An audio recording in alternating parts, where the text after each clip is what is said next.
Welcome back to BeerFormers, episode 60. Yeah, 60. 60. It's a lot. Yeah. Thank you for joining us again as we continue to talk about our two favorite things, Transformers toys and Beer. alcoholic beverages of all kinds. Not just beer. We don't discriminate. It's mostly beer. We don't discriminate against Transformers. We'll talk about the Transformers robots from time to time, too.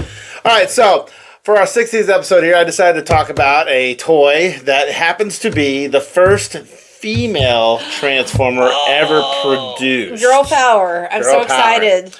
And unfortunately, what? they took a male character and made it into a female for this one. Okay, I thought you were going to say she was on her period. No. What? Wow. Where'd that come from?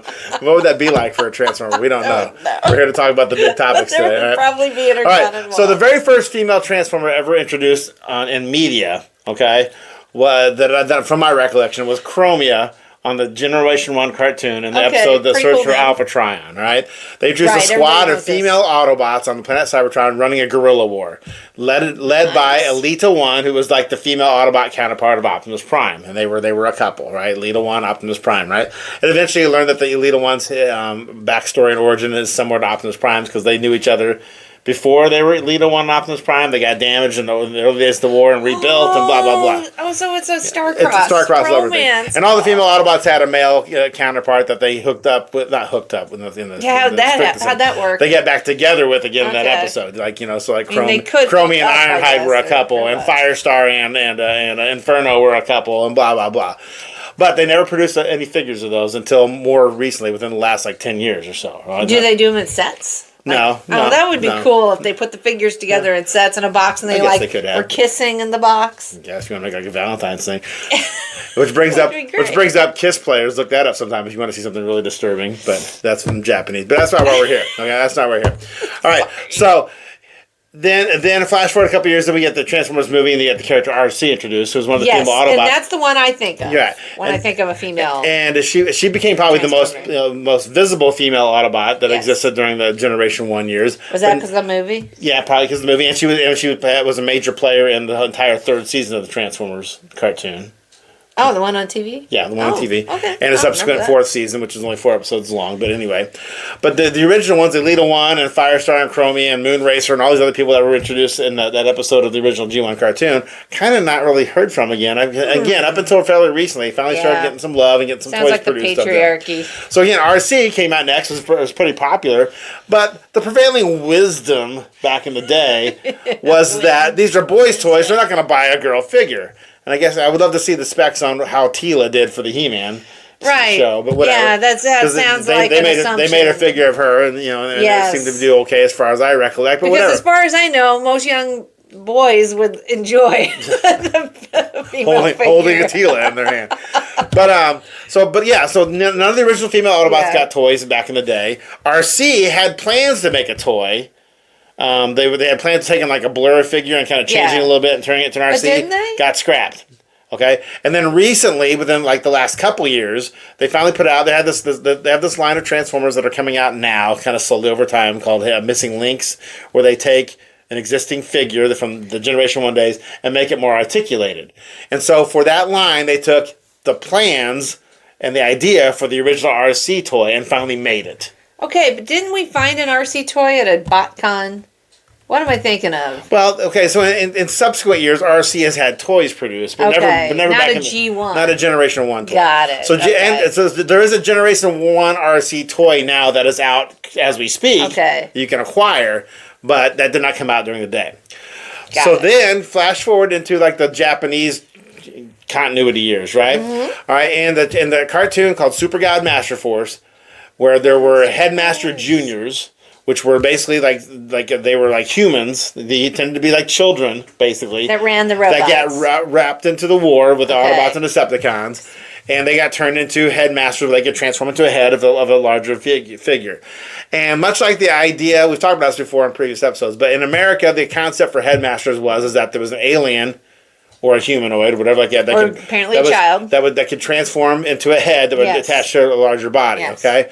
And in Japan, when they introduced that concept, the headmaster was the transformer. It was a small little guy or gal, whatever like that. Okay. They transformed and plugged into a larger body so they could interact with the larger transformers like that. Right? So when they got the Super God Master Force, they introduced these Headmaster Juniors, all right, which like we're kids. And one of them, her name was Minerva. She was one of the Autobots who transformed into a head that became part of this robot. But she was the mind behind it too. So I like it. So it was a little bit closer to the American concept of headmasters, but again, in America, it was like two minds at the same time. It was like the original robot and the alien, and they're like two brains better than one idea. So anyway, they put out that figure. Minerva got a figure. That figure became from the first. Hasbro. No. Oh, from Japan. Okay. That figure became the first female transformer that was ever produced as a toy. Yay! And here she is. Okay? Minerva! Here she is. All right, she's an ambulance. Now, here's the bad thing. Here's the sad thing about that, though. The year this came out, 1988, these came out in America, too, as the Headmaster. They're also called Headmaster Juniors. But they were, instead of being children playing it, they were just more of the aliens from the planet Nebulos. That just, there was they continued with the same concept from the year before. Sure. These just had simpler transformations. Nebulous. That's why they were the junior ones, right? Okay. And unfortunately, the one that came out first was this one. Okay, it looks like a hot rod. I don't have the original antenna for this one. Is that a girl? It is the exact same toy. Oh my gosh. You see it? This in different colors. I'm showing it above camera so you can see it side by side. Let me hold There's a couple little mold changes, mostly to do with the front chest piece. Hold them up. Okay. Yay. All right. But the blue one was named as Nightbeat.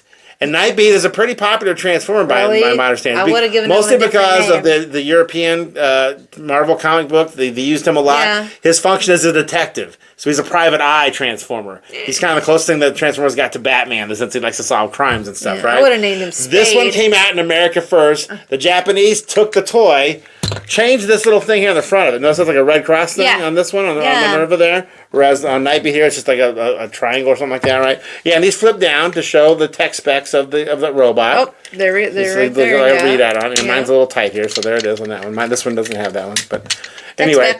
So they changed the thing on the front and the overall decor that popped off. And I made the. And they produced it as Minerva, who was a character who was female on the cartoon. Okay. So even though the toy was conceived as a male toy, this is the first female transformer. Their face is the same, isn't it? Yeah, the face is exactly the same. Just different there's colors. Nothing in here. No boobs or anything. As styled on the cartoon, she had a much more shapely figure. Because she was a female, right? They have to even though they're robots that don't reproduce sexually the way humans do, you still have to have the females look female, I guess. So we dumb humans who are watching the cartoon go, "What is that? Oh, that female."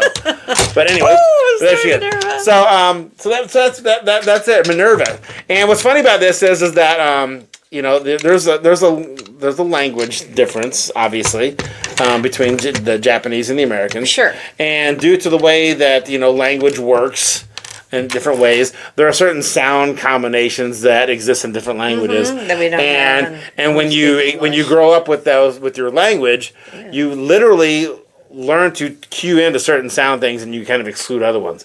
So there are certain sounds that we, as English speakers, just don't hear other languages say properly, and vice versa with the Japanese.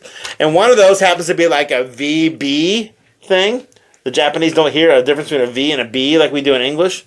And then there's the whole LR thing. That's become a bit of a stereotype sometimes, but it is actually a phenomenon that exists.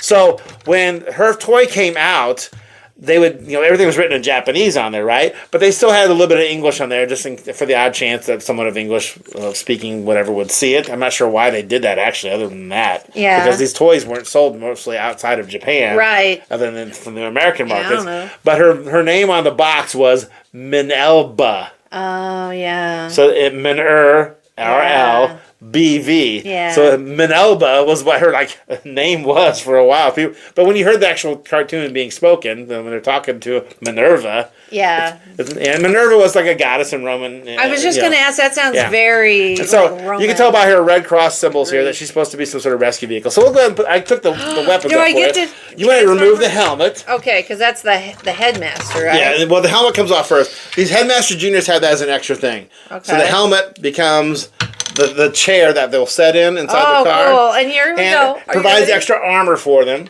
So because they were children, they had a little bit extra armor to be protected like that. Pretty simple transformer. Just put the legs down. That's it. The arms don't come up? No, That's the arms can't move in that one. These were made as a cost-cutting measure. So the original Headmasters had a little more articulation. These Headmaster Juniors did not. Okay. Okay, so I'll hold this up for the above camera to see. All right. Fold it over. Okay. So you want to fold this in? This go in. Yep. All right, so this looks like it would go back. I think you push it up and forward. The arms aren't going forward anymore. Let me take it for a second. I want to make sure. Yeah, I think they go down. You're right. They go down like that. You're right. You were correct the first time. Good job. You stopped me. I'm going to do it on Night Beat, which is the same toy, and I'm going to smoke you. Get ready. Oh, shoot. Yeah, oh, no. No pressure. Oh, nope. It's happening. Done. You did it. Nice try. And so then once you got that part, just fold it back over like that, right? You were very close, though. I was very, very close. You made that very interesting. So, Night Beat and Minerva, exactly That's the exact same toy. They use a little quirk of the molding here. And so this one came out first. America got this one first. The Japanese took that toy and said, we're going to make that different. And they turned it into Minerva, who was conceived as like a rescue vehicle. Not really an ambulance. You're not going to fit It's hard to tell. There. Yeah, what is that? Like an ambulance or like Chief's car or something like that, right? Yeah. He's got the flame patterns on there. But this little quirk here, this is the molding, how it works. To get this thing to come up, to be able to fit them Headmaster inside. Yeah. They use that to make that into the light bar. Okay. So that's red to make that like the light bar. I see. Like that. And there's little holes here so you can put these guns in the front so she could have guns while she drives around. Okay. Yeah. And you can put the main gun on top of it. There's a hole there for that. Let me hold it up. So she could be all armored and armed up like that. There you go. Yep. Now, it wasn't until, I'm going to get this year wrong, I will correct it on the screen. On the cross. It wasn't until the year 1999, I think, maybe 98. Doesn't says rescue like having guns on the front. Well, maybe they only shot like defensive things. Something like that. Maybe. But if you put this helmet thing inside here, then you put shooting those jerks. Then you put Minerva inside, and it gives her a little more cushion. Yeah, she got a little car seat. Yeah. But it wasn't until 98, 99 that the first toy that was conceived as a female and put out as a female was done. Was that Beast Wars? That was Beast Wars Transmetal. Black Arachnia. No, Air Razor. Oh.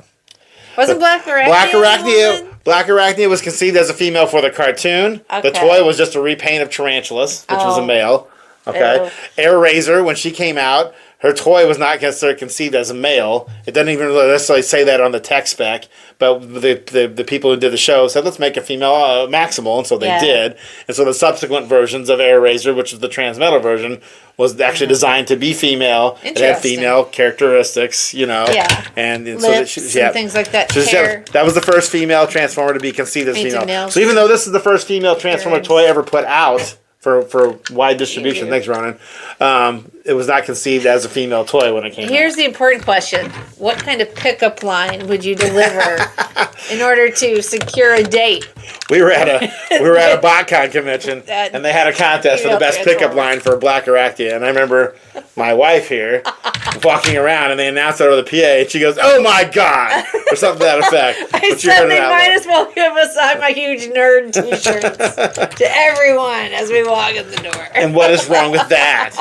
What is wrong with being a huge nerd? Nothing, but it was just a bridge too far for me for some reason. I believe that was the one at Disney World too, wasn't it? I don't know. I think it was. I think it was the Disney World BotCon. I can't remember which one it was. I just remember I was like, you gotta be kidding me. So, first female Transformer ever actually produced as a toy. There were several that came out before conceptually, but never as a toy.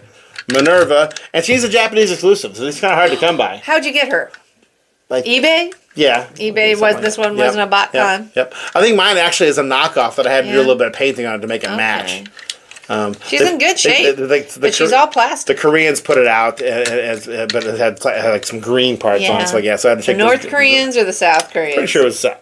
Okay, because my name wasn't the quality.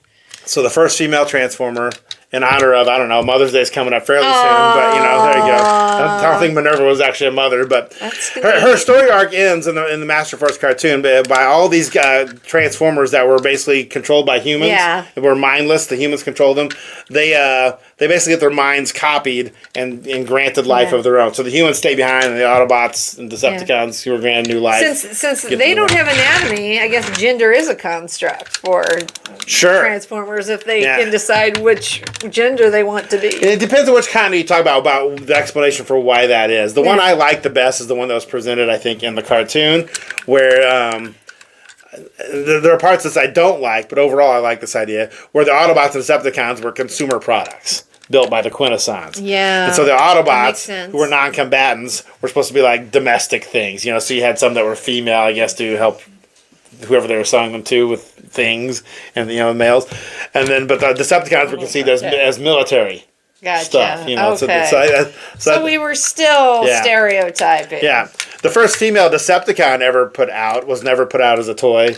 But the first one ever made an appearance that I'm aware of was from the next cartoon after Master Force, Victory, and it was only in the Japanese comic books. But the main bad guy, whose name was Deathsaurus, had a sister or a wife or something like that. Yeah, that sounds. And she was the first. I think she was the first official female Decepticon. She probably wanted his power. I could see how. I think they actually worked together. I think actually they were. Really, that's refreshing. Yeah, exactly. That's a nice. Japanese exclusive, Minerva or Minerva. If you will. She's cute. Yeah, and she can again. America, we got this. This came out in Japan as an exclusive. Although it does feel like there's a little weight here. There's some metal in here. There's some pins and things. It's just very solid plastic. Yeah. So the Japanese didn't get this one except as mail order. Oh. They could send in their robot points and get this one. Yeah. So the Americans never got this at all. Did you put these stickers on yourself? No. Really? It came with the symbol. Oh, I see what you're saying. I got a set of repro labels. Okay. So there's a website where you can buy repro. But that is the original label. That's what the labels look like. Absolutely. Oh, wow. Because again, mine was like technically a bootleg. How do you find all this stuff? How many hours do you spend? It doesn't take that long. You just know what you're looking for. And this is more cost effective to get this one and maybe paint a couple things red on it. Yeah. Versus buying the original actual one. Because being a Japanese exclusive. Which wall does she live on? With the other Headmaster Junior. Okay, so we got a Headmaster Junior wall. Yeah, this is how they're organized. There's one other Japanese exclusive Headmaster Junior. His name was Shuta. Or Shooter. Or Go Shooter. Shouta. Sometimes it's spelled Shuta. Shoot him again. But that one was also put out in America under a slightly different name, and one was and Shuta was like a cop car. In America, he was like a fire chief's car. Yeah, that type of thing. But whatever. What is that then? Like a paramedic? This is a paramedic chief's car. I don't know how that goes. It was conceived as this first, and the Japanese changed that. So I guess they felt because she's a girl, she's got to help people and have like red. Hey, that's what we want to do. Exactly. Women do like to help. Yeah. That's for sure. So we're done talking about this Transformer. Now, unless you have any other questions, let's celebrate. Let's celebrate some beer. Oh my gosh, we're going to talk about a really cool, unique place that is actually in more than one place. And I'll bring up my research here, but the place we're talking about, I feel so high tech. It's called Obed and Isaac's. So Obed and Isaac's is a brewery and restaurant. I mean, they're very strong on both elements. They are very proud of their food and they're very proud of their beer. And it has two locations. One is in Springfield, Illinois. That's the original location, and it started in 2012. The other location is in Peoria. And it even says that on their can. And both places have a unique story. We're talking about this one. We've been to both.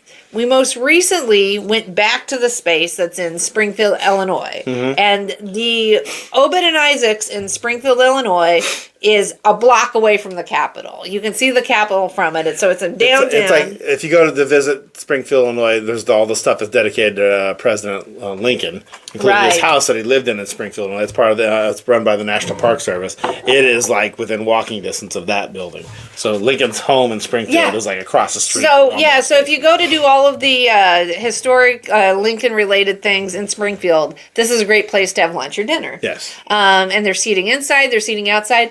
And because of the way that it was created is one of the most interesting spaces. It's almost like a maze. I'm going to read you a little bit about the story of the original Obed and Isaacs. It says that the story began 150 years ago. There was this dude, his name was Obed Lewis. And he married this woman named Cordelia. And they built a family home on the corner of 7th and Jackson Streets in Springfield, Illinois. And apparently their kids played with the Lincoln kids. They were all friends, which I find fascinating. Now, you fast forward to 2007, and the Obed and Cordelia's great-great-grandson, who is a restaurateur and an entrepreneur, his name is Court Kahn, he and his wife purchased that property where that home had been. And they were hoping their original plan was to restore the property, but it turns out that there'd been so many things done to it that it was not going to be possible to get it back to where it needed to be. So a lot of it was no more. But they kept the original carriage house, and they bought the historic home of a man named Isaac Lindsay. They moved it there. Oh, they moved that house? Yes. For Isaac and Lindsay? it says here that the legend has it that Isaac Lindsay borrowed $650 from Abraham Lincoln to buy that house. So there's a lot of connections. Anyway, they brought this all together, and then they integrated all of that with a house called the Booth Runadike home. I don't know if I'm saying that correctly, but right here. And then they created a bocce ball court. There's a place near where I live, growing up, there's a truck place with that same name. And I don't know if I've never heard it pronounced by anybody other than my father. Yeah. And he pronounced that Grindike. Grindike, okay. So whether that's the real pronunciation for it, I don't know. Well, regardless, what we have is a brewery and eatery that is like this amalgamation of several historic places. I said, they have a bocce court outside now. You can sit inside. You can go outside, play bocce. They've added a cidery next door. This is in the Springfield location. But in the meantime, you can go inside and get a number of tasty beers. There's a bar area. That's where we sat the last time. The first time we went, it was when we actually had spent a day in Springfield with our kids. It was on St. Patrick's Day weekend. Our youngest wanted to go see the Lincoln stuff and see the new Lincoln, at the time it was relatively new, the new Lincoln Library and Museum. Which is pretty cool. Yeah. And we went there, and we went to the Lincoln home, and we went to see Lincoln's grave. And it happens to be our child was born on St. Patrick's Day. Right. So that's part of the story, too. We didn't think about the fact that apparently it's a big celebration in Springfield. Who knew? So St. Patrick's Day is a big holiday. By the time we got to Obed and Isaac's, it was a little crazy, and we had to wait a while to get a table. And so in the meantime, we're just going to sit outside. We're going to run inside and get some beers. We set our kids at a table and we said, sit right here. We're going to go inside and get some beers. Keep this table for us. Yeah. You guys be good. I mean, they weren't like little. They were they were teenagers. Yeah, like young teenagers, like 10 and 12 or something like that. But But we went right inside. And while we were inside, Dave made a friend. Every time we go somewhere, drunk people love Dave. Yeah, and so this guy's chit-chatting him up. By the time we get outside, our kids are like, we just saw a fight. So apparently a fight had broken out on the street, and we're parents of the year. Yeah. But anyway, I tell that story because that time when they brought us inside, they sat us in this room, and it was fascinating. It's like the front room or something like because that. Because everything is just like you're in an old house. I mean, the decor is amazing in this place. You imagine taking an old 1800s house with all the big tall ceilings and fireplaces in every room, and they stick 2 or 3 tables in each room, and it's a restaurant now. I still remember, and I'm sure this isn't on their menu anymore because they change up the menu. They say everything is based on family recipes. Okay. I still remember that I had this wonderful peppercorn burger, and I had a vanilla bean beer. Yeah, stout with it. And it was just fantastic. So the second time we went, we'd already eaten dinner before we came. So we just came and had beers. We sat Sat down in the bar area. We watched University of Illinois, get to the Final Four, I think it was. That was pretty freaking awesome. We watched that basketball game. So anyway, but we enjoyed it. We had a couple of beers. And the Peoria location is in an old church. Oh, you want me to talk about Peoria? Real quick. We want to get this pretty soon. Well, let me tell you about the story of the other location because we've been there as well. So, and that's because my sister and her family live there. So. Not in the brewery, but no, they live in Peoria. That would be awesome if they lived in the brewery. But so the brewery was originally a Presbyterian church. Beautiful church. It's a beautiful church. Yeah, it was built in the 1800s. Stonework and all that. And it eventually merged with another church. It was purchased by a fraternal order. So it's been a lot of different spaces. I'm skipping over a lot of history. You should go to their website and read it. But they attempted to rezone it to become a Shell station, but the community said no. So that didn't happen. That's kind of funny. I mean, yeah. Which means probably tearing it down then, right? Right. So I'm sure that's why they said no. But it's kind of funny that they'll turn that down. But you're turning a church into a drinking establishment.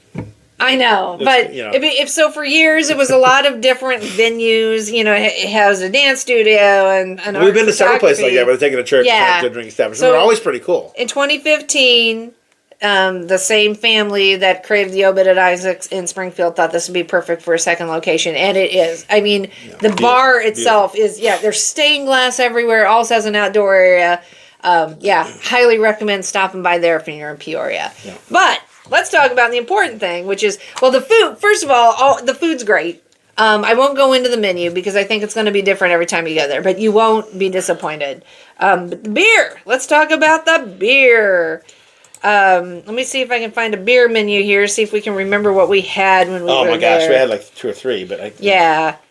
I had something that had unicorn in it. Oh, I had the magical unicorn elixir, which was a New England style IPA with Citra and Mosaic hops. It was fantastic. And you had a sour. Do you remember which one it was? It wasn't the Grumpy Toddler, I don't think, was it? Maybe it was. I think you had the Grumpy Toddler. Grumpy Toddler watermelon sour. I don't remember being very watermelon-y though, because I don't like watermelon. You did.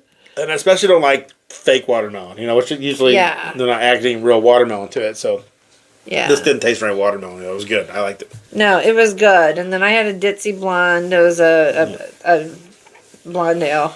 But for take home, you've got different sizes of growlers, including these big cans. Yes, we brought home their Hefeweizen. It's a Hefenator. So the cans are very generic because it's one of those places where they fill this can like live on spot and cap it, and they write on the side. But unfortunately, the ink is ran from the condensation. But it says Hefeweizen over there on the side, and it's 5% ABV. And you can get larger glass. Yeah, they got 64 ounces. Yeah, growlers as well. So, but we didn't need one of those. So.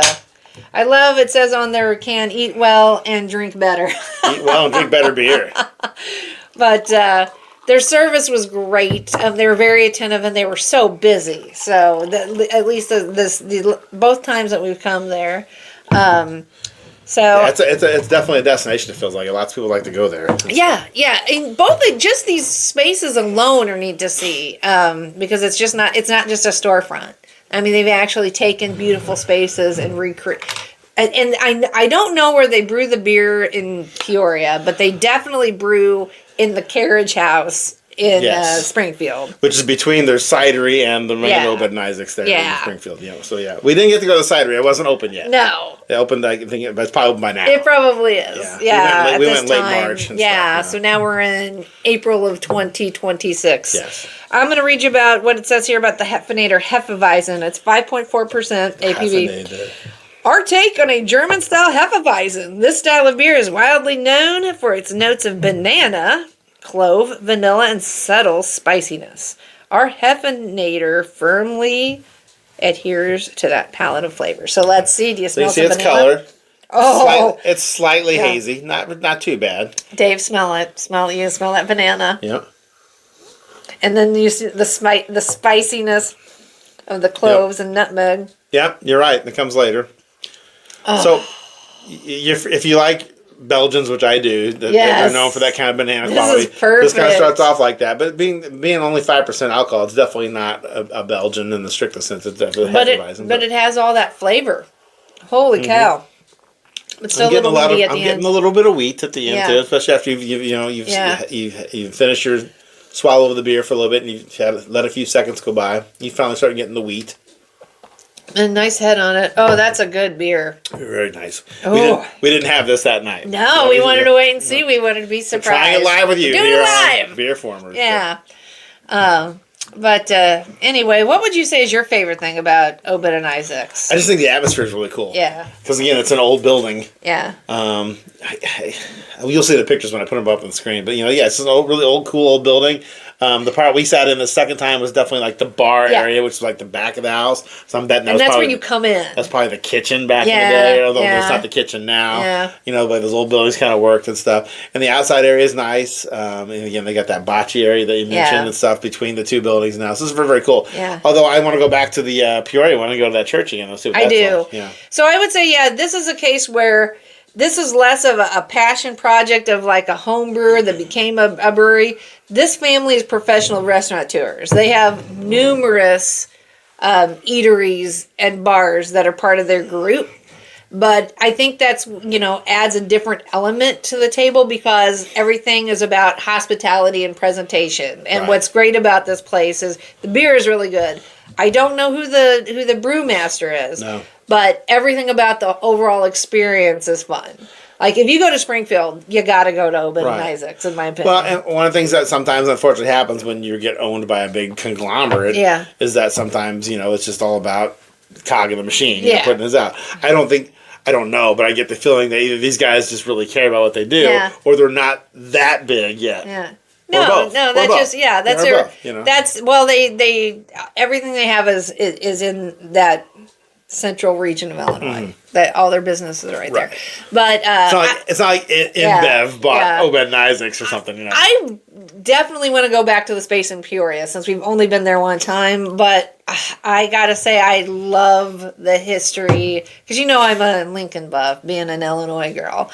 I love that there's so much history tied to the buildings. There's so much Lincoln history that's tied into this location. Lincoln. It was a different time back then. So, yes, we all think he's so famous because he was the 16th president. This really looked up to person. But, just basically, if you go there, you see how close these buildings were. He had to have walked by this place at the very least. I know. So many times. Yeah. If not having visited there because he's probably friends with the people because they were neighbors, Yeah, apparently their kids hung out together. So the Lincoln pushed hoops down the road with a stick. We could have been having a beer at a place where Lincoln chewed the fat with some friend of his, tall they tales. Did frog jumping contests together and stuff. Having duels and all that fun stuff. Well, but their beer is fabulous. It is good beer. There's that vanilla bean stout that I had is not on the menu now, which is great. That means they're constantly reinventing.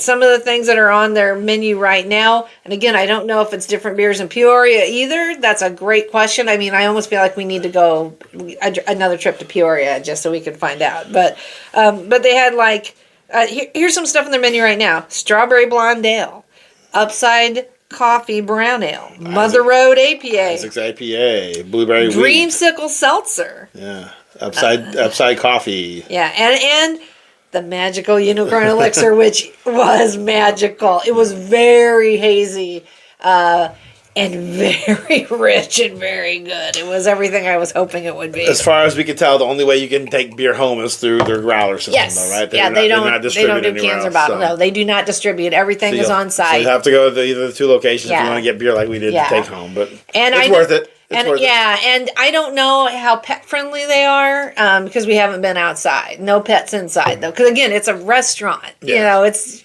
both places are. I'm restaurants. sure the outside area is probably pet friendly. But we never saw pets there either times we've been there, so we don't know for sure. But there's plenty of parking, so that's not something to worry about, especially when you think you're right in downtown Springfield. They have a nice parking lot behind beside their building, I guess, depending on what you can count as the front of the building. The front of the building, as can see, I guess, is a house. Is different than the front of the building that you go into now. So the parking lot is behind the building, but if you think about how the building was built, it's beside the building. Yeah. Whatever. This is so good. This is very good. Very Man, good. well done. Here's the Obed and Isaacs. Yeah. Awesome. All right, so as we wind down here, as we always say, if you'd like to know more about any particular Transformer that we haven't covered yet, drop us a line. Let us know who you'd like us to review or what toy we'd like us to talk about. If there's any spirit or beer that you Sorry, I first forget that's my part. That's your part. And I always forget. I'm always like, if you would like to tell us any spirit or beer that you would like us to try, please do drop us a line. We're always looking for new ideas. Yep. And heck, we're going to be heading down south pretty soon. So any places down south that you want to tell us about that might be on our way, we're happy to try them out. Exactly. If you'd like to know more about Minerva itself and or Nightbeat, since they're basically the same toy, you can go to tfwiki.net, the single best place, I think, to find information about Transformers, the Transformers Wiki. Chris McFeely, whose name I always drop on these videos, has I don't know if he has a video specifically about Minerva. I think he might. I'll have to double check that. I'll put it on the screen as I do my final research for this video as I'm producing it. But check him out. He's also got great videos about just a broad variety of Transformers topics, the basics on YouTube. So as we finally sign off, Minerva fell. No, get it, our dog will eat it. I gotta save her. All right, there's Minerva back. All right, Yay. So as we finally wind down this our 60th video, as we like to say here on BeerFormers, please play responsibly. That's why I picked up that toy immediately. Good boy. And drink responsibly. And thanks for checking us out once again here on BeerFormers. More than meets their eye. Cheers again.